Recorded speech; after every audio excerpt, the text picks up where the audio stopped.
बहुत बड़े मार्जिन से आपने हराया है स्मृति ईरानी को। वो कहती थी कि राहुल गांधी उनके डर से रायबरेली भाग गए, वायनाड भाग गए।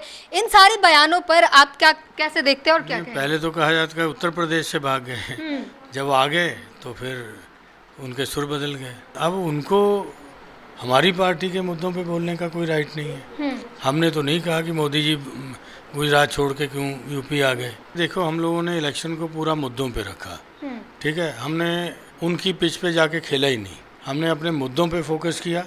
मुद्दे जो जनता को अपील कर रहे थे उन्हीं पे फोकस रखा और हम लोग अच्छा परफॉर्म करके आए। नमस्कार, मैं ब्यूटी गिरी और आप देख रहे हैं नेशनल दस्तक। रुझानों के बाद जब एक सबसे हॉट सीट अमेठी इतने चर्चे में आई है, और क्यों आई है आप जानते हैं। वहां से किशोरी लाल शर्मा ने जो fire brand lady, fire brand नेता को हराकर, और वो भी प्रचंड वोटों से जीत हासिल किया है। तो कि इसी वजह से जो है लगातार अमेठी जो है चर्चे में है, और वो खुद हमारे साथ इस वक्त बातचीत करने के लिए मौजूद है। सर, सबसे पहले तो आपको प्रचंड जीत के लिए बहुत बहुत बधाई। चलिए, शुक्रिया, चैनल का भी शुक्रिया आपका। सर, क्या कहेंगे? पहले तो आप चुनाव लड़ाने की भूमिका में रहते थे, अब जो है आपने मैदान में उतरकर चुनाव लड़े। क्या दोनों में अंतर रहे, क्या कुछ महसूस किया? सबसे पहले वो आपके जो अनुभव रहे वो साझा कीजिए। नहीं, बस ये पहले चुनाव लड़ाते थे क्योंकि प्रियंका जी साथ रहती थी मेरे, तो चुनाव लड़ाते थे। अब वो रोल बदल गया, खुद का लड़ना पड़ गया, तो मेरे को पहले तो डिफ़िकल्ट लगा कि मतलब क्यों, लड़ाना बड़ा आसान है, लड़ना बड़ा मुश्किल काम है, और फिर इतनी बड़ी कॉन्स्टिट्यूंसी।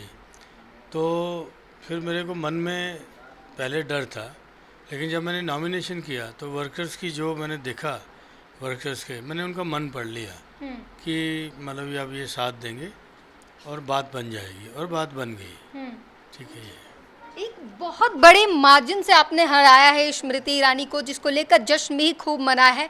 क्या आपको पहले से इसकी उम्मीद थी? और जिस तरीके से उनके बयानबाजियां रही हैं, वो कहती थी कि राहुल गांधी उनके डर से रायबरेली भाग गए, वायनाड भाग गए।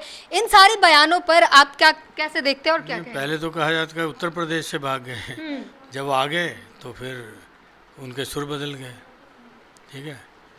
फिर जब मेरा टिकट हुआ तो फिर और तरीके से हो गया। तो इसलिए मतलब वो है कि देखो, ये हमारी पार्टी का डिसीज़न है कि राहुल जी कहाँ से लड़ें, कहाँ से नहीं लड़ें। ये हमारे खड़गे जी के शीर्ष नेतृत्व का डिसीज़न है, CWC का अपना है, CEC का डिसीज़न है। तो लेकिन अब उनको हमारी पार्टी के मुद्दों पे बोलने का कोई राइट नहीं है। हमने तो नहीं कहा कि मोदी जी गुजरात छोड़ के क्यों यूपी आ गए, ठीक है। हमने तो कभी नहीं कहा।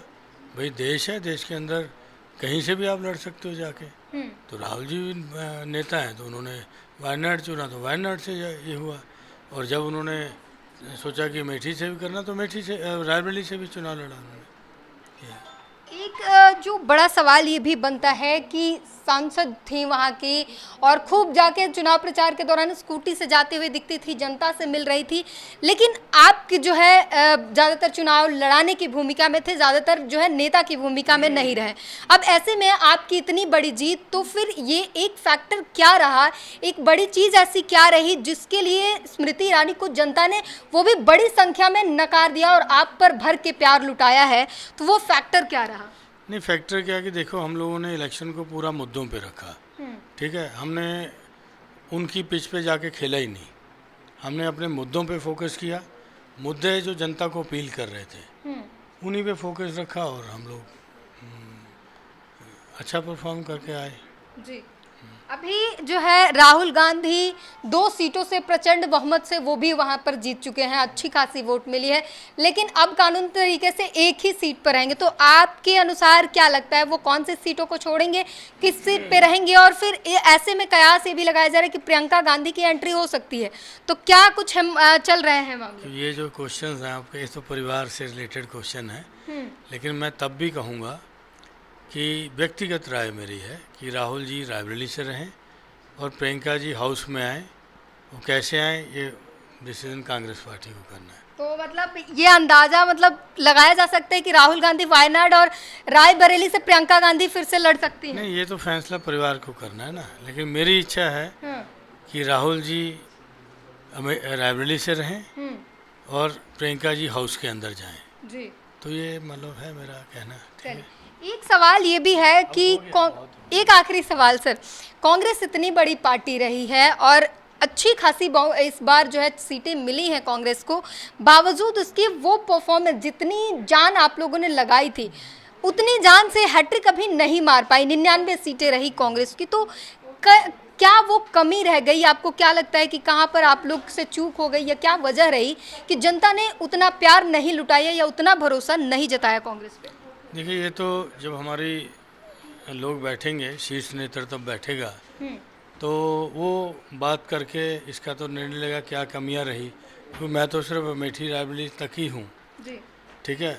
तो लेकिन अब ये जो है कि जब सारी मीटिंग हमारा राष्ट्रीय नेतृत्व लेगा, ये चीज़ें तब होंगी कि क्या कमियां रही, क्या हमारा स्ट्रेटजी रही में कमी रही या कैसे रही, तो वो शीर्ष नेतृत्व तय करेगा। अब जो है आप अपनी अमेठी की जनता को क्या संदेश देंगे? उनके लिए क्या कुछ सोचा हुआ है? वहाँ की जिस तरीके से नीतियाँ रहीं, जो क्राइम वहाँ पर देखे गए, उन सभी चीज़ों पर और जनता के लिए क्या आश्वासन दे रहे हैं, क्या उन्हें उम्मीदें दे रहे हैं 5 साल के लिए? नहीं, देखिए, मैं तो जनता को यही कहूँगा कि जिस प्यार से उन्होंने मेरा साथ दिया है, तो मैं ऋणी हूँ उनका, और मैं वो ऋण उतारने की कोशिश करूँगा और एकदम से उनकी राय के अनुसार मैं ये काम करूँगा। जी।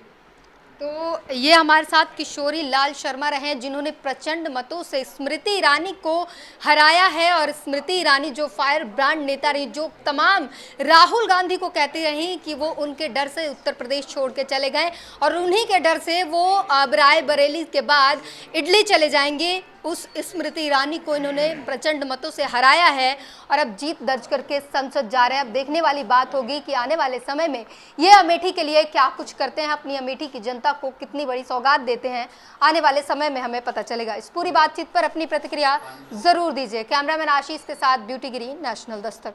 नेशनल दस्तक की आपसे गुजारिश है कि अगर इसको बचाना चाहते हैं तो नेशनल दस्तक को सब्सक्राइब करने के लिए रेड कलर के सब्सक्राइब बटन को दबाएं, फिर बेल आइकन की घंटी दबाएं। नेशनल दस्तक को बचाने के लिए बहुत जरूरी है कि हर खबर को शेयर करें, लाइक करें, कमेंट जरूर करें।